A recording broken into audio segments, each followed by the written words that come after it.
Hi, I'm Chris Rogers from Rockin' Waves 11294, and you're watching WGS-TV.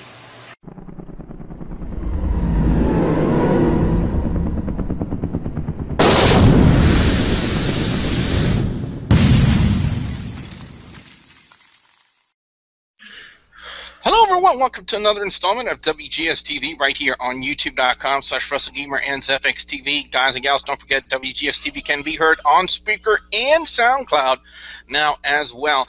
And ladies and gentlemen, NXT presented their Takeover R-Evolution show last night. And before we even get the review started, I'm going to say this right off the bat, that whatever they're doing right now with NXT, they're doing it right, because of the fact that it was an amazing show. The crowd is always energetic, and the way they structured the matches and the way they played everything out, it was just a pure work of brilliance. And what they put on last night as part of Takeover R-Evolution should be what their main product, what their main rosters are doing right now on Raw and SmackDown, but they're not.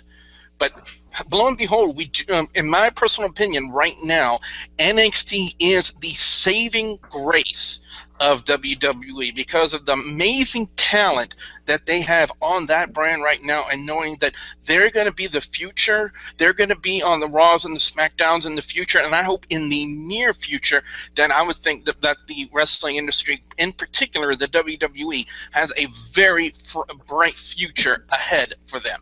But let's go ahead and get to the review, and ladies and gentlemen, let me introduce the panel for the NXT Takeover R-Evolution review. First off, ladies and gentlemen, he is the host of Hardcore Wrestling Radio, the Hardcore One himself, Rick Head. Rick, how you doing? I'm doing all right, Billy, and yeah, you know what? I have to agree with you full-heartedly. Last night's NXT was incredible. Everything they're doing on NXT was excellent. You know, you really have to wonder which side really is the the development side. Is it WWE doing the development, or is it NXT the development? Because from what I saw, NXT was doing the full balls to the wall wrestling, while WWE really seems to be taking things more easily. And when you're pro, you should be going balls to the wall. That's just my thoughts. So real quick. Our resident music mogul is here from YouTube.com/LanceMossTV. He is the incomparable Lance Moss. Lance, how you doing? I'm doing pretty good. It also showed one thing last night. They had people on the payroll that know how to write a damn wrestling show. They just don't work. They just don't work on us. On SmackDown or Raw. I almost said Impact, which it'd be funny if they were on the on payroll too. Yeah, some payroll that would be. And ladies and gentlemen, he was finally released by the homeless person and gave him a hamburger. The guy from that temple, James from the Big Easy. James, how you doing? You know, I'm gonna have to agree with everybody here. Hi. But I agree with everybody. Really, is that you see the difference between NXT and WWE. NXT, run by Triple H, have a writer that knows wrestling. They give everybody the time to show what they can do. Not just superstars, but also divas. And basically, the storyline makes sense on each part. While you have WWE, you have Hollywood writers, and you are confused as hell, like what the hell they doing. Yep. And ladies and gentlemen, the homeless person holding James hostage, MSK. MSK, how you doing? Thank you, MSK. No sudden moves, my brother. And all I gotta say is, 5-star show! 5-star show! Exactly, and that's what a lot of people would say about it. But very quickly, to talk about the pre-show, what the big announcement was, Corey Graves would make the announcement, then due to several concussions, from what he said on there, Rick, I know what he's going to... Because I know Rick is itching to pull that trigger, because we've been having discussions on Facebook as of late when it comes to the whole CM Punk situation, but that's for another place and another time. I'll be good today, I promise. Yeah, Corey Graves made the announcement that due to concussions that he has to retire from the ring, but he would be making his debut as an announcer. Now, with me being an announcer myself with 6 years' experience, it left me a little bit interested, because I wanted to see what he could deliver, what he could bring to the announce team as a color analyst. And I have to say I was a little bit disappointed because the Corey Graves was just there to be there in a sense. You know, he really rarely contributed something to the match. He rarely contributed to commentary, and when he did, he never. I think right now he's kind of in the initial stages of commentary where you have to find your niche, where you have to get comfortable doing it, get comfortable with the idea of putting other guys over. You know, when you're a wrestler, you're used to putting yourself over when you're on the microphone, but when you go on commentary, you have to put other people over, and you have to learn how to do it properly. And I think Corey Graves needs to work on that. Would I have had him on the live debut of NXT Takeover R-Evolution? No, I would have preferred Jason Albert to be there, or at least Renee Young. You know, get the commentary team that we're accustomed to seeing. Instead, we got Corey Graves. Now, if they would have put him on like next week's NXT Takeover and not Takeover, on next week's NXT, and have him start making his debut and start working through the transitions of being a commentator, then I think I would say that Corey Graves would make a good announcer. But as it stands right now, no. So, but then again, that's just my opinion. You know, speaking as a commentator, 6 years experience here in Louisiana. So let's start off with the much anticipated debut of Kevin Owens as he took on C.J. Parker. You know, again, you know, the long-awaited debut of Kevin Owens, as you know, we also know him as Kevin Steen in NXT. And I thought it was very interesting that they started off the show with his debut. You know, having him squash, in a sense, C.J. Parker was kind of expected, but Owens showed, in my mind, what he brings, and I really look forward to what they do with him in NXT and eventually on Raw and SmackDown. And Rick, all I can say is I just hope that they don't drop the ball when it comes to Kevin Owens. Yeah, I have to agree with you there. What I saw with what he did on last night, he definitely showed that he definitely shows a lot of promise. You and I talked about this during the NXT Revolution last night. I think Owens will be successful in NXT. How he will do when he gets up to the WWE or SmackDown, up to the main roster, that's an entirely different question. I know a lot of the main people who lift the markouts who are listening are saying, you know, you don't know what you're talking about. But you have to be honest. When you get up to the main roster, you have all the politics that you really have to go through, and that is the big issue. So right now, I just want to see what he can do in NXT, and I think he's going to do very, very well.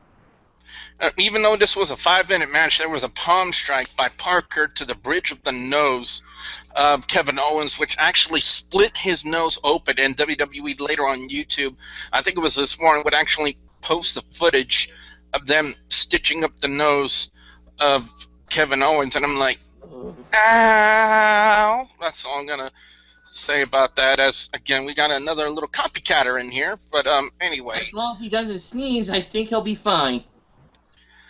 The NXT Tag Team Championship on the line, the Lucha Dragons taking on the Vaude Villains. And you know what? I'm not ashamed to admit I was wrong on this one, because in my preview video, I said that the Vaude Villains would get the titles, and I was just wrong. You know, I really thought they were going to put the titles on them, but they didn't. Instead, it was just Kalysto hitting the SDS. Don't even ask me for the full pronunciation, because I don't even know how to pronounce it, on Simon Gotch to pick up the win. And I don't know, Lance. I'm kind of, you know, in between. You know, should they have kept the titles? You know, they did keep it, but should they have put the titles on the Vaude Villains? I'm kind of, I don't know. What do you think? Well, as my pick was Lucha Dragons, but hey, it was basically a no-lose situation for them. But that's just the way they decided to go. Is how I see it. Is it just me, or does Kalysto kind of have that Rey Mysterio Jr. WCW kind of feel to him? The way he looks, the way he talks. And the match and everything, I'd say like a Rey Mysterio mixed with Ultimo Dragon. Like, fuse them together. Yeah.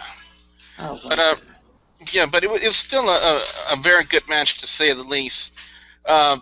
Ty Dillinger and Baron Corbin. What this basically was, a 30-second match with Baron Corbin. About almost 40. It was almost 40 seconds. well, almost 40 seconds, at the same time starting at an angle, in a sense, with him and Bull Dempsey. Corbin, in my mind, kind of getting the Ryback treatment, or we can go even further and saying the Goldberg treatment, because of the fact that he's squashing people in 30 and 40 seconds. You can't see anything out of a guy in 30, 40 seconds, especially when they do it.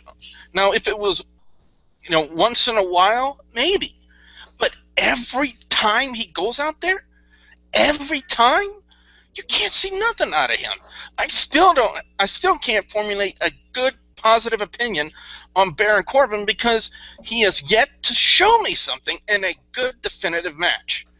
You can't see anything out of him in 30 to 40 seconds, guys. I'm sorry. You just can't do it. You can twist it in any facet, in any form that you want to. You still can't get a good definitive opinion, because what do you do in 30 to 40 seconds? 2, 3 moves, finish, pin. That's it. Wow. I was like really amazed by Baron Corbin, because he hit at least 2 moves and then he hit the end of days and won the match. I'm like, anyway. At least the only good thing about him is his finisher. Yeah. At the end of days, I'm not going to be on here long. Okay, I'm getting another person. But anyway, guys, Hideo Itami and Finn Balor taking on the Ascension. The one thing everything's been waiting to see ever since Finn Balor debuted in NXT was the Prince Devitt face and body paint. The face and body paint add a unique presence to Balor, which was one of the reasons people were taking notice of him, especially in New Japan Pro Wrestling. Now, one comment I saw when WWE posted the highlights of this match on YouTube was, if we saw this on a consistent basis, that for Balor, it would lose the uniqueness, but I don't know if I would agree with that. If the style of the face and body paint is in a different style every time we see him, then I don't believe, James, that it would lose its uniqueness that it adds to his gimmick. I mean, it really worked for him in New Japan, so why wouldn't it work here? That's the main thing, really, is that they're saying now that this could be a consistent thing now with Finn Balor. The paint of him, and I mean, I kind of agree on both sides of, like, okay, it should be like a maybe once in a while thing, but as you said, if he changes up every time, I mean, it's unique. You will see how he was. The people who had never seen him in New Japan, it gives the newer people, as I said, that never seen him in New Japan, the reason why he was that great over in New Japan Pro Wrestling.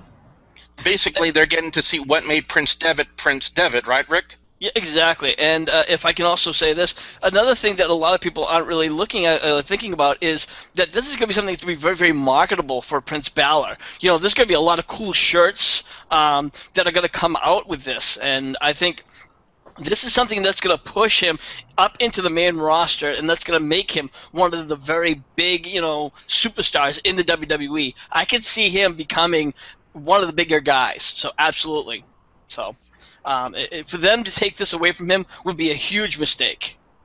I have to agree with that. Balor and Itami both hit a flying double stomp on the Ascension to pick up the victory in that match. The NXT Women's Championship on the line, Charlotte defending against Sasha Banks. You want to talk about good in-ring female talent in NXT, you get it here with Charlotte and Sasha Banks, and it's something I've been saying for some time about the main roster diva talent as well. Having good in-ring female talent would help the product, not hurt it. And yet Vince McMahon and WWE have the idea stuck in their head that the divas are just supposed to be eye candy. Now, if they're supposed to be just that, then just let them be valets, managers, and keep them out of the ring, and let the good in-ring female talent showcase what they can do in the ring, like a Charlotte, like a Sasha Banks, like a Becky Lynch, like a Bayley. And in this match, they didn't disappoint. Even the fans were chanting, "This is wrestling." I just hope Vince McMahon and Triple H took notice of the crowd reaction during this match, and hopefully someday they'll realize that good in-ring female talent, Rick, will help them and not hurt them. I absolutely have to agree. You look at some of the WWE Divas matches, we call them piss breaks. You watch that match, that was a wrestling match. And, you know, even Ms. Jack Shit, who has just been watching wrestling for a little over a year now, and she's been like, wow. She goes, holy shit, they were wrestling harder than the guys were. She goes, they were kicking and punching and, you know, taking some really hard shots. She was really impressed. And, you know, it just goes to show that the NXT, you know, women just really do a lot of fighting. But again, I have to say this, you know, once they get up to the WWE roster, they're just going to become divas where they're just going to you know, you wonder what's going to happen, and they're just going to start becoming great matches. It sucks. Can I say something? Yeah, you are the Divas correspondent. Oh, shut up. No, it's not the divas. Anyway, Or take your burger. you know, just adding to what Rick said, really is that you see, as I said earlier, you see them, they gave the divas of NXT so much time to develop and to show what they can do in the ring. When you come up to the main roster, you're going to have to deal with the divas that's in Total Divas. You're going to have to deal with Vince McMahon, who only gives them 2-minute matches. Unless you give them a blowjob. Unless you give them a blowjob. And you know, because really, as you said, you see right here in NXT, there's no breaks. There's no breaks in between. You always see, well, you might see 1 or 2 breaks on the main show, but the live events, you see no breaks, and you see them work their ass off and do stuff. Why can't they do this in the main roster? This is just something that's, you know, you see the difference between NXT and the main roster. Yes, definitely. Charlotte would hit the natural selection off the top on Sasha Banks to pick up the win and retain the women's championship. And the main event, the matchup that everybody's been looking forward to all night, Adrian Neville taking on Sami Zayn. This main event served its purpose as main event. As we have a little bit of an El Generico chant starting, this main event served its purpose as main events are supposed to, and that's cap off and steal the show. Adrian Neville and Sami Zayn accomplished that, to say the least. With Zayn being the underdog of sorts, I kind of expected the crowd to gravitate to him.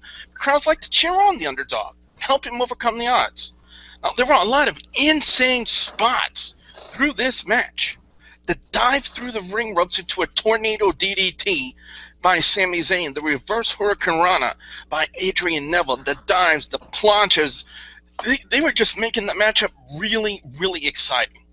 Now, I'm glad to see them put the title on Sami Zayn, but I guarantee, at the time, live, nobody, not yours truly, not Rick, not Lance, not James, not even MSK, nobody was expecting to see Kevin Owens turn on Zayn after the match was over and powerbomb him against the ring apron in the fashion that he did.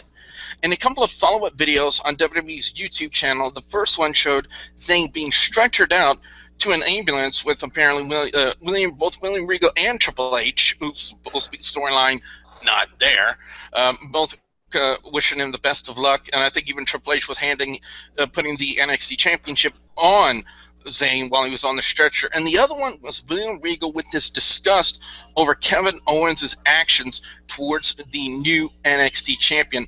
But if anyone thought Owens wasn't going to debut with a bang and make a statement, then you really don't know what he's done in the past, in particular, and most notably, Ring of Honor. So, yeah, that's pretty much it right there. I mean, MSK, nobody saw it coming. And to me, I thought it was expected. Like I just said, I mean, Kevin Owens is such a big name in the indie circuit, as well as Sami Zayn as El Generico, and they had a very well-storied rivalry throughout the indies. And to see them not do something the way they did last night would have been a disappointment, in my opinion. Well, to be quite honest, I think I was one of the only guys that should have seen it coming, but was when they were doing the whole celebration. But then when he came back out and came back out to hug him and then beat the shit out of him, I was like, why did I not see this coming? What the fuck? I mean, with the way the ending was so long and drawn out, Rick, you were halfway expecting to see something happen. Well, I'm gonna be honest with you. I was expecting it during the match because I think you'd even pointed it out during the show. Is that while Sami Zayn was like in the back, you said that Kevin Owens kind of eyeballed him, and I'm like, oh wow, that was kind of interesting. So I was waiting for him to jump in during the match. Because there was a couple of times the ref went down. I'm like, oh, Kevin Owens is coming in. Kevin Owens is coming in. Kevin Owens. Okay, he doesn't come in. Wow, he won. Wow, that's weird. And then he comes down and he greets him and he kind of like gives him a big hug. I'm like, okay, wow. And you see the credits. Now, usually once you see the credits, that usually means the show's over and it's all done. And I'm just going back and I'm just finishing up my report. Then all of a sudden, out of the corner of my eye, I see Owens throttle Zayn. I'm like, oh, what the fuck? I'm like, and that's where it hits me. Usually, you can sense that something's going to happen, and that's where it completely took me by full surprise. So I drop what I'm doing, focus on the TV, and then I see him and just Owens give Zayn this massive power bomb right on the apron. Now, for a lot of you who don't know, the apron is the hardest spot on the ring. That is like, and it was on the corner, so it was like, holy shit. Exactly, and one of the things to add to that is the placement and the timing of the turn. It was magnificently done. It was beautifully done. It was a wonderful spot because it was the timing of it. It was at the time when no one expected something to happen. Nobody expected to see the turn at that point in the show, and when they did it, it was a jaw-dropping moment. And it was a holy you-know-what moment. And when you have those kind of moments, and when they do those kind of moments, that's when they're doing something right, in my opinion, because it makes it interesting. I hear it. So with that being said, it's time to go into overall scores and our picks for best and worst match of NXT Takeover R-Evolution. Hands down, this was definitely a 4.5 out of 5. This was an unbelievable show. If you ever needed a reason to start watching NXT, Takeover R-Evolution and what they've done is the perfect reason. This show was just unbelievably well done. It was an amazing show. Can't sing its praises other than the fact that the worst match is Baron Corbin and Ty Dillinger. It was a 30-second. Now, if we needed a piss break for NXT Takeover R-Evolution, that was it. Because Baron Corbin's coming out, that's 30 seconds of my life I'll never get back. And you know what? It's not meant to be an insult, but what have they done with Baron Corbin other than 30-second, 40-second matches and have him squash people? Nothing. And until I see him in a definitive 10, 15, 20-minute match to see what he can really do, I can't formulate an opinion about him. Other than the fact that I think 30 to 40-second matches suck, with a capital S-U-C-K, suck. And best match of the night, I gotta go to Sami Zayn and Adrian Neville. It was an amazing main event, stole the show. Like I already described, the amazing spots, the insane stuff they were doing in this one, and the way that they would work the crowd. Because at one point we would think Neville was going to win, then the other points. Zayn was getting so close, and then when they finally did the finish, the crowd just erupted. I love it when you get a crowd that's just really into the show, and not a crowd that's just chanting JBL, Michael Cole, Jerry, because you know what that shows? It shows a crowd that does not give a damn about what's going on in the ring and in the show, and the NXT crowd was actually into it from start to finish, and to me, that's always a plus, in my opinion. So that's why I'm giving the show a 4.5 out of 5. Rick, let's go to Rick now and get his overall score and his picks for best and worst match of NXT Takeover R-Evolution. You know what, Billy? I'm in full agreement with you. 4.5. Yeah, that squash match.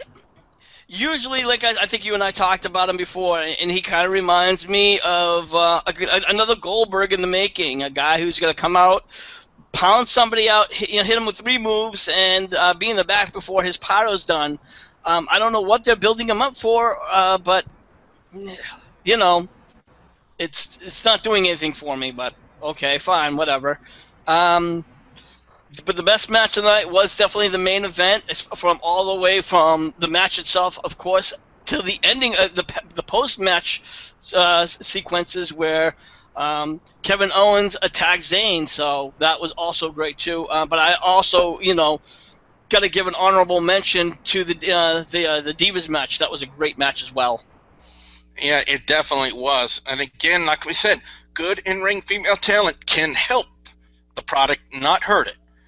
But then again, we all know how Vince McMahon thinks, and but it's with the tiny little thing in his trousers. But anyway, let's go to Lance next. Get his overall score and his picks for best and worst match of NXT Takeover R-Evolution.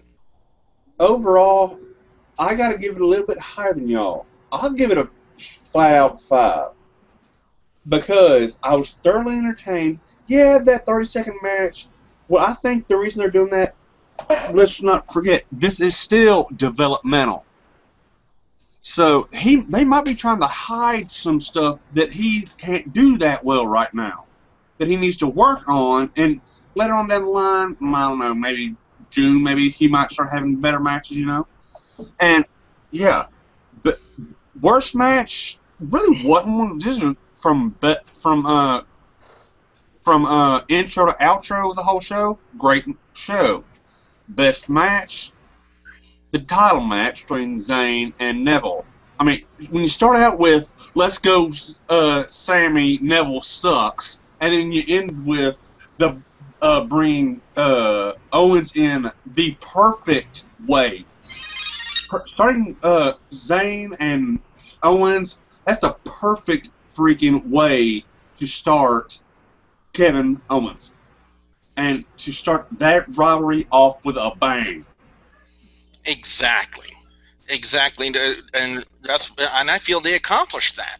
They accomplished that with what they did last night at Takeover R-Evolution. James is up next with his overall score and his picks for best and worst match of NXT Takeover R-Evolution. The rarest stuff I do is give 5s, and NXT never disappoints me. I give it a 5, because my worst match has to be the Corbin match because we knew it was squash. But at the same time, we've seen that we're hinting at a Bull Dempsey Corbin match, and Bull Dempsey, I can see that guy giving, a challenge to Corbin. If they can do like a good 5-minute match between those two, then we can see how well Corbin can do against somebody else. The best match, I don't have a best match. I give it to every match except for the Corbin match. Because, this is where we say WWE and Vince McMahon take notes. Take notes on how well you do your Divas matches in every match. And build up great feuds. And now you see Kevin Owens and Sami Zayn, Kevin Steen, El Generico feud come to WWE. If you've never seen it, you will see it now. Definitely, and it is something, guys and gals, to look forward to say the least. And finally, we're going to go to MSK and get his overall score and his picks for best and worst match of NXT Takeover R-Evolution. Alright, I had to get the Google effects out for this one. First off, I gotta say that, that Barry Corbin was just full of... Had to. As I break James. Really, MSK? Come on! You know me! That match was just pure... Anyway. Your score and your best match? I already told you that was a 5-star show, but I'm gonna have to go with Sammy versus Neville, and the ending that no one saw coming, but me was like, it has to happen soon. I didn't think it was gonna be that fucking soon. On that note, guys and gals, what we want to know now from you guys out there, the viewers and subscribers, your thoughts on WWE NXT Takeover R-Evolution. What are your overall scores? What are your picks for best and worst match of Takeover R-Evolution? What are your thoughts about the debut of Kevin Owens? Your thoughts about what he did to Sami Zayn at the end of the championship match? Well, definitely want to know what you guys have to say. Be sure you put your comments in the comments section below. Don't forget to like and favorite this video. Where can fans check you out on HWR? Of course, they can always check me out on my Facebook page. That's facebook.com/Hardcore Wrestling Radio.